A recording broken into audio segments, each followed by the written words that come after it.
Почитувани гледачи, следуваат регионалните вести на телевизија Кисименада. Ова се настаните на денот. Во Тетовско евидентирани се 19 нови случаи со COVID-19.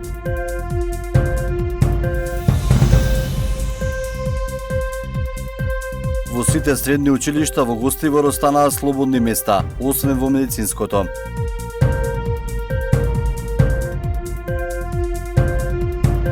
Вечерва ќе се спроведе првата фаза од дезинсекција на подрачјето на Гостивар. Започнуваме со првата вест. Во последниве 24 часа евидентирани се нови 156 случаи на заболени од COVID-19. Резултатот е добиен по изработени 1227 теста. Во изминативе 24 часа починати се 6 лица, 4 пациенти од Скопје и 2 од Тетово. На клиниката за инфективни болести и фербилни состојби починати се 2 лица од Скопје, пациентка на 70 години, хоспитализирана на 16 јуни и пациентка на 76 години, од 10 јуни на клиниката. На клиниката за нефрологија почината е пациентка од Скопје на 74 години и на Институтот за белодробни заболувања ТБЦ почината е пациентка од Скопје исто така на возраст од 74 години. Во градската општа болница 8 септември почина пациентка од Тетово на 66 години, примена во болницата на 14 јуни. Во клиничката болница во Тетово пак почина пациент на возраст од 71 година, хоспитализиран на 16 јуни. Инаку денеска Институтот за јавно здравје евидентира 27 оздравени пациенти. Целиот фокус во овие изминати денови го насочивме кон клиничкиот дел и менеджментот на пациенти во периодот кој што е пред нас. Во оваа фаза од епидемијата мора да се организираме и да се подготвиме за целосно амортизирање на напливот на пациенти преку мобилизација и организација на сите расположливи ресурси во нашата земја. Мораме и можеме да го заштитиме здравствениот систем, да го намалиме колку што е можно повеќе притисокот врз здравствените работници и да обезбедиме прием и добро лекување на сите пациенти кои имаат потреба од тоа. Досега во земјава се направени вкупно 49.020 тестирања на COVID-19. Во рамки на скринингот се направени 31 тестирање во градинките во Штип. Нема позитивен резултат на COVID-19. Вкупната бројка на COVID диагностицирани во нашата земја од почетокот на епидемијата изнесува 4.820, а бројката на оздравени пациенти е 1.863, на починати е 222, а во моментот бројот на активни случаи во земјава изнесува 2735. Во Тетовско евидентирани се нови 19 случаи со COVID-19. Во овој регион има формирано нови 4 кластери. Поголем дел од случаите денеска се од Тетово. Од Центарот за јавно здравје Тетово апелира на поголема внимателност, односно да се почитуваат здравствените препораки и да се носи заштитна опрема. Денеска во општина Тетово има 19 нови случаи. 11 се од општина Тетово, 3 се општина Желино, 3 општина Теарце, по 1 случај од општина Барвеница и 1 општина Јегуновца. Значи, имаме 4 нови кластери во фамилија. Од Центарот за јавно здравје велат дека дел од инфицираните лица ги кријат контактите, што е ризично и представува голема можност за создавање на нови жаришта на коронавирусот. Апелирам до граѓаните заштитна маска носење, да не се групираат во групи и да одржуваат социјална дистанца. И редовна хигиена, миење, дезинфекција на раце.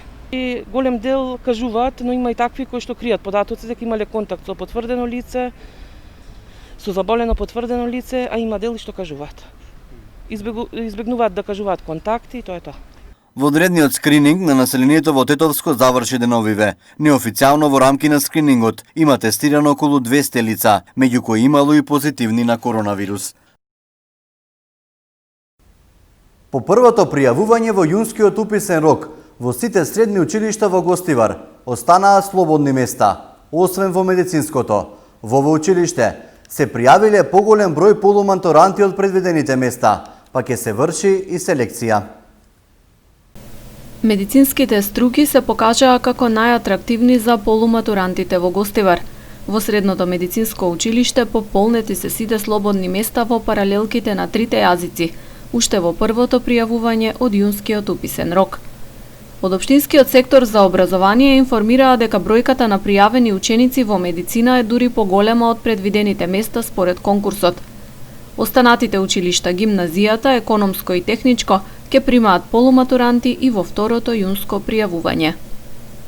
Според статистиката, медицинското училиште веќе го наполни бројот, така таму имаме намера да не продолжуваме веќе да нема втор упис, бидејќи од 272 за регистрирање тука се пријавени 327, има и повеќе, и тука треба да се селектират уште некои ученици. Не планираме да имаме преголем број на ученици, заради тоа и заради пандемијата и заради условите во училиштето, така ти ученици нека се распределуваат и на другите училишта. Првиот упис на полуматурантите наместо 2 дена се спроведуваше 4, односно од вторник до денес до 13 часот. Според податоците од секторот за образование, во техничкото училиште се запишале 190 ученици, а во гимназијата 101. Најмала е бројката на пријавени полуматуранти во економското училиште, вкупно 35. Надлежните се надеваат дека во второто пријавување ќе има поголем интерес за економските струки. Годинава, поради COVID пандемијата, уписите во средните училишта се одвиваат под посебен протокол. Задолжително носење на маски, дезинфекција на раце, влез од една, а излез од друга страна на објектот, примање на документите според азбучен ред за да се избегнат гужви и слично. Уписите на полуматурантите продолжуваат следната недела. Вечерва ќе се спроведе првата фаза од прскањето против комарци и други штетни инсекти на подрачјето на Гостивар. Се апелира пчеларите на време да ги заштитат пчелите. Првата фаза од сезонската дезинсекција на подрачјето на општина Гостивар ќе се спроведе вечерва. Како што соопшти од локалната самоуправа, прскањето против комарци и други штетни инсекти ќе се изведува од полнок до раните утрински часови. Со процесот ќе бидат офатени повеќе локации кои што се сметаат за критична точка, како улиците од двете страни на градскиот парк, коритото на реката Вардар во атарот на Равен, каналот од Здунска раскрсница до населбата Малјарди, покрај реката Јахорка во селото Форино и други локации. Освен дезинсекција, кон крајот на месецот ќе се изврши и дератизација, односно уништување на глодари. Ние сме ја завршиле комплетно процедурата за набавка на материјали за прскање и секогаш се случувало така во Гостивар во последната недела на јуни ќе почне и дезинфекција и дератизација која што се врши редовно секоја година 2 пати годишно. Во случај на време со дожд или силен ветер, дезинсекцијата ќе се одложи за утредента или за друг ден со поволни временски услови. Општината апелира одгледувачите на пчели да ги преземат соодветните мерки за заштита, односно да ги засолнат пчелите во сандаците, да обезбедат потребна количина на вода за држење на пчелите затворени минимум 5 до 6 часа по третманот на подрачјето. Во Тетовско-Гостиварскиот регион има вкупно 1098 лица со решенија за изолација, додека 209 лица со подпишани изјави за самоизолација. Во изминатово денонокие, нови решенија им се изготвени на вкупно 76 лица, додека 65 лица подпишале дека ќе останат во изолација. 1098 лица во Тетовско-Гостиварскиот регион имаат решенија за изолација од Државниот санитарен и здравствен инспекторат, од кои 849 на Тетовското, а 249 на Гостиварското подрачје. Само во изминатото деноноќие биле изготвени 76 нови решенија, а полицијата контролирала 1035 лица. Бројката на лица со подпишани изјави за самоизолација пак изнесува 209, од кои 144 се од Тетовско, додека 65 од Гостиварско. Во изминатите 24 часа изјави подпишале 65 лица, а биле контролирани 165.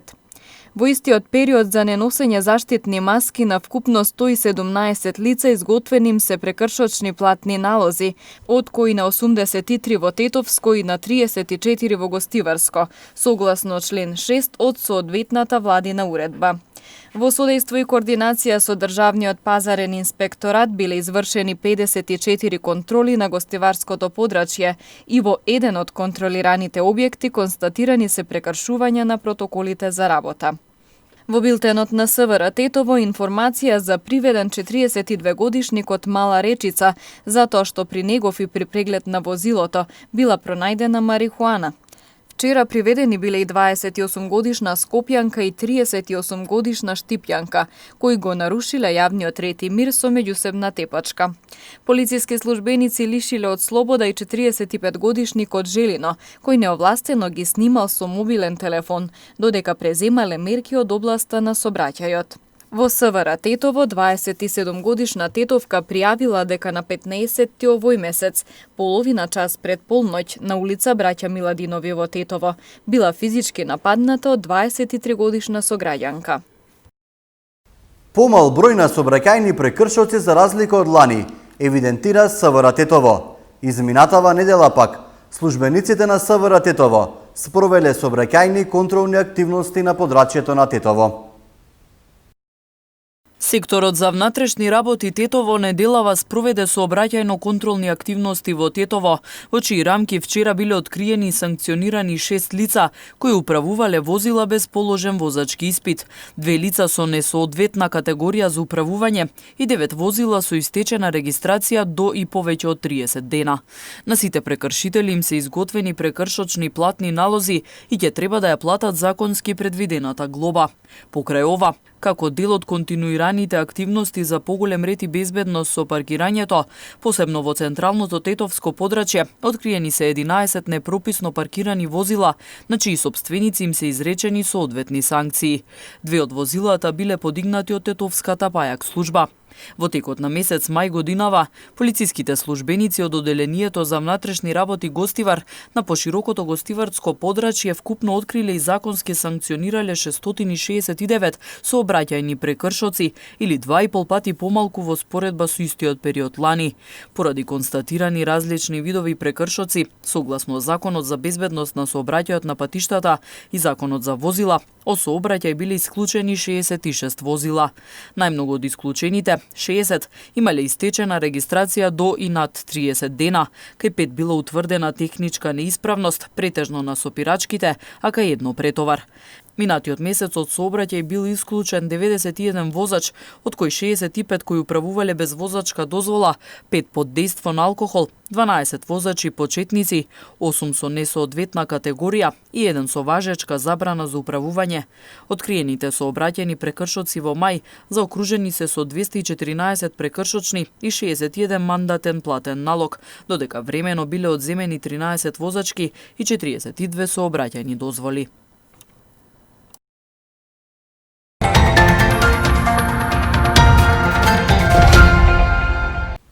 Извршниот комитет на УЕФА го утврди датумот кога ќе се одржи ждрепката за квалификациите за светското првенство во Катар, која ќе се одржи во 2022 година.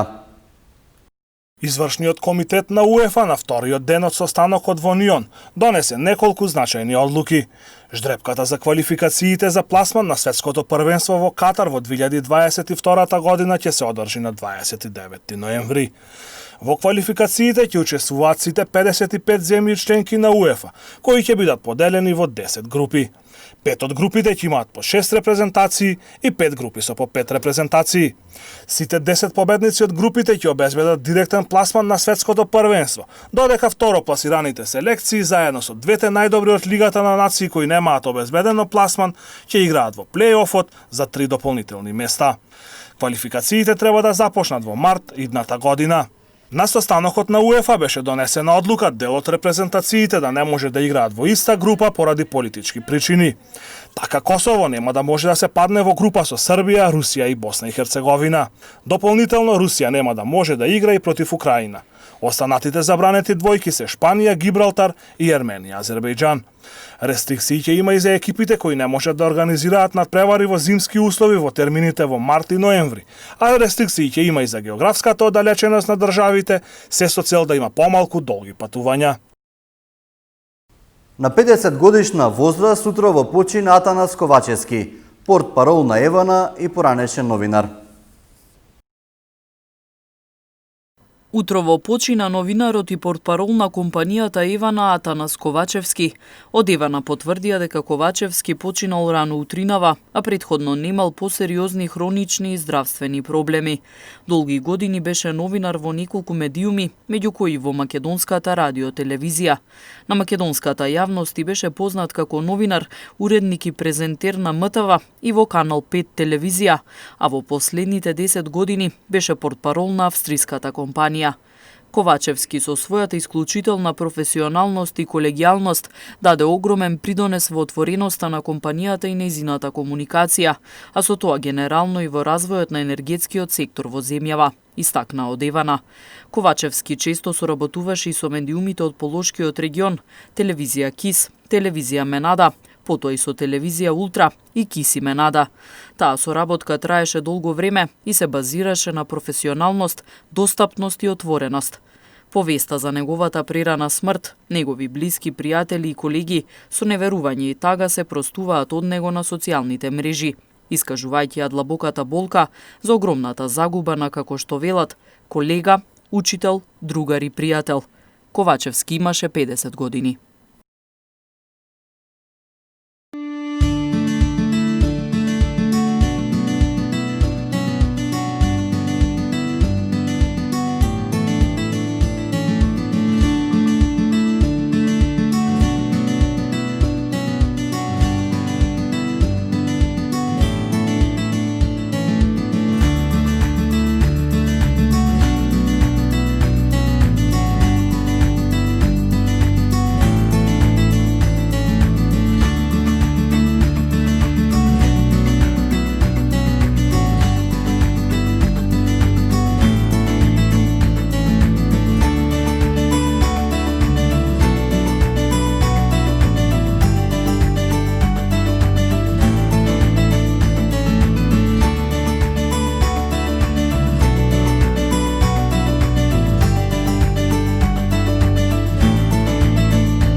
Тоа беше се што подготви нашата екипа. Останете со добро здравје и на фреквенцијата на телевизија Киси Менада. Пријатно!